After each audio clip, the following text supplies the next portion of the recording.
5261 कनाल ज़मीन, जो जगह की वैल्यूएशन है जी वो है कुछ 6 अरब रुपए की। ये ज़मीन की कीमत बहुत ज़्यादा थी और कम कीमत दी गई। वहाँ पे उन्होंने बाग बनाया, मेहनत की, वो 7 एकड़ थी, उनकी ज़मीन कब्जा करके इनको लेके दी। जो ब्यूरोक्रेट्स उनकी बात नहीं मानते थे वकास साहब, उनको ट्रांसफ़र कर दिया जाता था। 1.5 लाख एकड़ थी जगह टोटल, और कागज़ों में जो है 3 लाख एकड़ बिका रहा। खान साहब हाई मॉरल ग्राउंड सेट करते थे कि जी कोई किसी की कब्जे नहीं होने चाहिए। यानी उनकी अपनी बहन जो है वो बेसिकली कब्जे कर रही थी। कभी भी इतना बड़ा एंटी करप्शन इतनी एक्टिव नहीं नजर आई जितनी अब नजर आ रही है। फॉलोअप नोटिस अभी इशू होंगे इमरान खान साहब की हमशीरा को भी। गुजार साहब को तो मेरे ख्याल से बिठाया ही इन कामों के लिए था कि वो चूंचा ना कर सकें।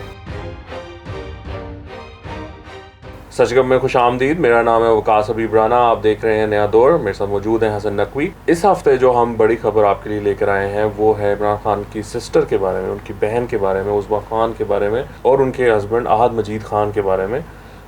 इनका कुछ मामला है कि इन्होंने कुछ ज़मीन एक्वायर की है लिया में, जो कि बहुत ही कम रेट्स पर हुई है। उसकी जो सारी कहानी है वो हसन नकवी साहब लेकर आए हैं। तो नकवी साहब ज़रा बताएँ कि ये सारा माजरा और मामला क्या है। वकास साहब, सीन ये है कि जैसे आपको पता है कि इमरान खान साहब जो प्राइम मिनिस्टर थे और पंजाब में हुकूमत वो भी उनकी थी 2018 से लेके तो 2022 तक। तो ये इमरान खान साहब की हमशीराएँ को ज़ाहिर है उनके पास इनसाइडर इन्फॉर्मेशन होती थी। तो जब एशियन डेवलपमेंट बैंक ने थल पावर प्रोजेक्ट, ये थल वाटर प्रोजेक्ट का ऐलान किया ना, थल कनाल प्रोजेक्ट का, तो उनके पास ये इन्फॉर्मेशन थी कि जब यहाँ कनाल प्रोजेक्ट जब लगेगा और वो नहर बनेगी तो बहुत सारी जो बंजर ज़मीन है वो ज़ाहिर है वो कल्टिवेशन के लिए सूदमंद हो जाएगी और जगह की वैल्यू बढ़ जाएगी। तो उस ऐसे में उन्होंने ये किया कि 5261 कनाल ज़मीन, ये नवा कोट एक इलाका है, ये है तहसील चुबारा और ज़िला लिया के अंदर आता है, जिसका अच्छा वो जो ज़मीन है ना 5261 कनाल, वो हवाई इंतकाल पे थी। मतलब हवाई इंतकाल ये होता है कि ज़मीन मौजूद है, कागज़ में ज़मीनें हैं ज़ाहिर है, लेकिन उसकी डिमार्केशन नहीं हुई, मतलब वो ये तयन नहीं हुआ कि कौन सी ज़मीन कहाँ से लेके कहाँ तक है। तो उन्होंने ऐसे में ये किया कि उन्होंने 60,000 रुपये से लेके 80,000 रुपये तक के हिसाब से, एकड़ के हिसाब से ये ज़मीन एक्वायर कर ली, और टोटल जो पेमेंट उन्होंने की है वो लगभग कोई 130 मिलियन की है। जो जगह की वैल्यूएशन है जी वो है कुछ 6 अरब रुपए की।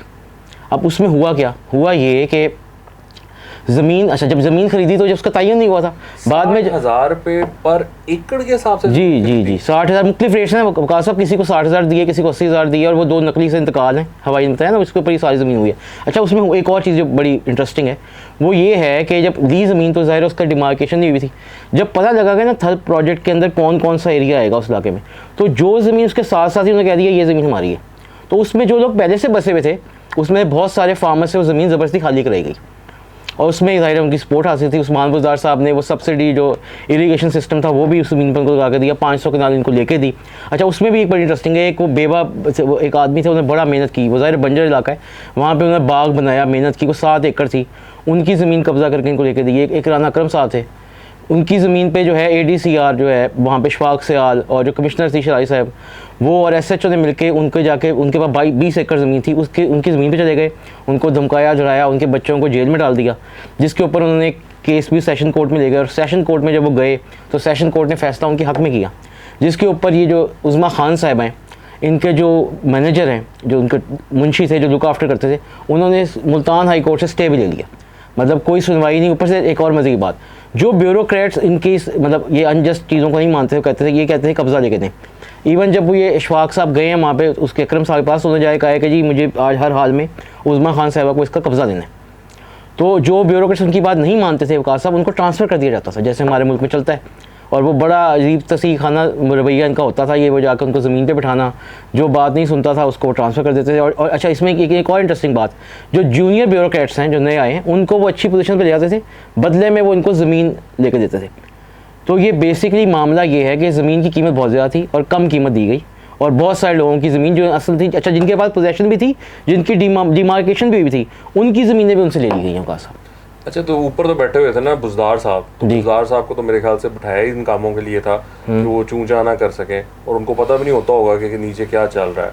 अब वज़ीर आज़म की सिस्टर जो हैं वो अगर आकर कहती हैं कि भैया ये मेरी ज़मीन है और इसको आप करवाएं, विकेट करवाएं, तो किसकी ज़रूरत है कि वो ना करे। अच्छा। लेकिन इसमें मसला ये है ना कि वो खान साहब तो जब आए थे तो उन्होंने एक पूरी कैंपेन चलाई थी कि जहाँ पर कब्ज़े हुए हैं उनको हटाना। यहाँ जोर टाउन लाहौर में भी बहुत सारी जगह थी, उनको मसमार किया गया था कि जी यहाँ पे कब्ज़े हुए हैं।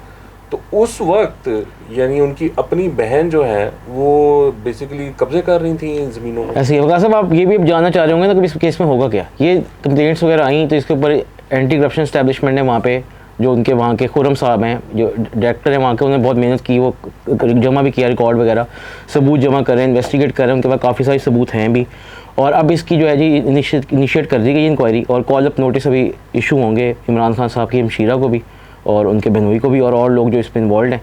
और कुछ इकबाली बयानात भी हैं कुछ ब्यूरोक्रेट्स के, जिन्होंने मतलब जिनको मजबूर किया गया था और जिनसे कराया गया था, मतलब वो वादा माफ गुआटे बन गए हैं और बताने को तैयार हैं। तो कॉल अप नोटिस के बाद फिर इनकी अगर वो सही जवाब नहीं दे सकते इन पर्सन में आगे, तो फिर इनकी गिरफ्तारी भी अमल में लाई जा सकती है। लेकिन हसन आप ये देखें ना, ये तो इनसाइडर्स ट्रेडिंग है ना, जिस तरह स्टॉक मार्केट में ये होता है ना कि अगर आपको पता चल जाए कि क्या चल रहा है कंपनी के अंदर और आप खुद ही अपने बंदे को, या आप कंपनी रन कर रहे हो और आप अपने बंदे को भिजवा के उसके शेयर्स को या ख़रीद लो या बिकवा दो, तो इसको उसी तरह ही मामला। यही तो दुख की बात है ना कि खान साहब हाई मॉरल ग्राउंड सेट करते थे कि जी कोई किसी की कब्जे नहीं होने चाहिए, किसी की ज़मीन खरीदी क्यों, सवाल यही इंटरेस्टिंग बात है ना। कि वो देखे ना जहाँ पर के ये तो वही बात है ना, वो सुना था कि जी जब रिंग रोड बनने लगा तो लोगों ने वहाँ पर इन्फ्लुएंशियल लोग जिनको पता था कि ये कल को रिंग रोड बनेगा, और वो फिर ज़मीनें दोबारा बेची गई गवर्नमेंट को, गवर्नमेंट से उस फायदे पे बेची गई।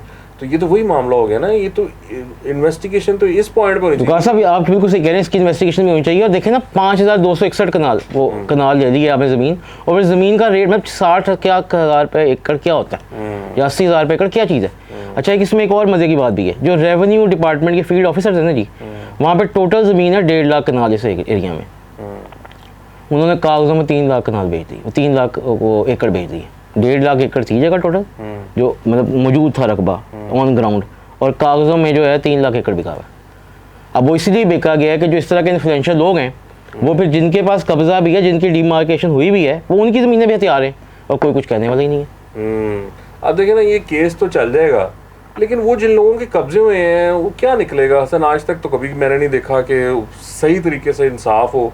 अगर वो जो वहाँ पर ली गई है, पहले तो ये देखा जाए ना कि ये किस तरह वो एक्वायर की गई, क्यों एक्वायर की गई वो ज़मीन, जबकि ये इल्म था कि यहाँ पर कुछ ना कुछ प्रोजेक्ट बनेगा और फिर वो डेवलपमेंट होगी। उसके बाद ये सवाल बनता है कि जिन लोगों की ज़मीनों पे कब्जा किया, क्या उनको वापस ज़मीनें मिलेंगी अपनी? तो कासम मिलनी तो चाहिए, लेकिन आपकी बात बिल्कुल सही है कि हमने माजी में देखा है कि ऐसा कुछ भी नहीं होता जो इन्फ्लुएंशियल लोग हैं वो। लेकिन मैं इस दफ़ा हमें नज़र आ रहा है कि जैसे अब ये जब से ये सोहेल ज़फ़र चट्टा साहब आए, हमने देखा है काफ़ी सारे, जैसे हमने पहले भी स्टोरी ब्रेक की थी कि वो ब्यूरोक्रेट्स के पीछे भी जा रहे हैं जो इन्वॉल्व थे। और इस दफ़ा वाकई नज़र आ रहा है, या प्रेज आई साहब वाला वाक़या देख लें कि कम से कम एफर्ट करती नज़र आ रही है कि वो उनको कानून के कटहरे में लाने की कोशिश की जा रही है। पहली दफ़ा हुआ है, इससे पहले हम देखते रहे, माजी में कवर भी करते रहे, कभी भी इतना बड़ा एंटी करप्शन इतनी एक्टिव नहीं नज़र आई जितनी अब नज़र आ रही है। आप मेरी बात से एग्री करेंगे मेरे ख्याल में? मैं बिल्कुल एग्री करूंगा, लेकिन हसन वो मसला ये ना कि एंटी करप्शन अपनी तो वो तो जान मार रहे हैं, अदालतों में कौन अदालत? जी बिल्कुल, आपकी अदालतों में यही है कि स्टे भी मिल जाते हैं, चीज़ें भी हो जाती हैं, जमानतें भी हो जाती हैं। आपकी सिस्टर के खिलाफ आपके ख्याल में आजकल के माहौल में अदालतें कोई केस चलाएंगी? जी आपकी बात बिल्कुल बच जाए, लेकिन अभी तो ये है ना, अभी तो कॉल अप नोटिस जाएगा ना वकास साहब, तो 3 कॉल अप नोटिस में अगर वो जवाब देते हैं, हो सकता है वो जवाब ही दे दें कि जी मैंने तो अपनी तरफ से कुछ किया ही नहीं है। तो अगर वो बेगुनाह होंगे तो ज़ाहिर रुक जाएगी। लेकिन मेरे अपने हिसाब में इस वक्त ये जो हमारे कानूनी इदारे हैं, जो तहकीकाती इदारे हैं, वो सीरियस हैं कि इस इशू को लेके जाएँ आगे और इसमें सजाएँ दिलवाएँ लोगों को। चले, आई होप कि इसमें से कुछ निकले। जो गरीब है, जिसकी ज़मीन पे कब्ज़ा हुआ है, कम से कम उसको उसकी ज़मीन वापस मिलनी चाहिए। ये जो अमीर लोग हैं, जो एलीट है, जो सियासतदानों के बहन भाई हैं या रिश्तेदार हैं, उनका कोई इंसाफ होता है या नहीं होता, मैं तो उस पर ज़्यादा कोई होपफुल नहीं हूँ। कल जो है हम आपकी खिदमत में दोबारा हाजिर होंगे और हम कल आपको बताएंगे कि जो सारा मामला हुआ 9 मई का और 10 मई का, और उसमें जो लोग इन्वॉल्व थे, जो कल्प्रिट्स इन्वॉल्व थे, जो लोग वहाँ पे मौजूद थे, जो लोग वहाँ पे आइडेंटिफाई हुए, या वो लोग जो आइडेंटिफाई नहीं हो रहे थे, उनकी गिरफ्तारियाँ कैसे अमल में आईं, उनके केसेस किन अदालतों में चल रहे हैं, ये सारा प्रोसेस जो है ना हम आपके साथ डिटेल में शेयर करेंगे। आज आपके देखने का बहुत शुक्रिया, आपसे मुलाकात होगी कल। खुदा हाफ़िज़।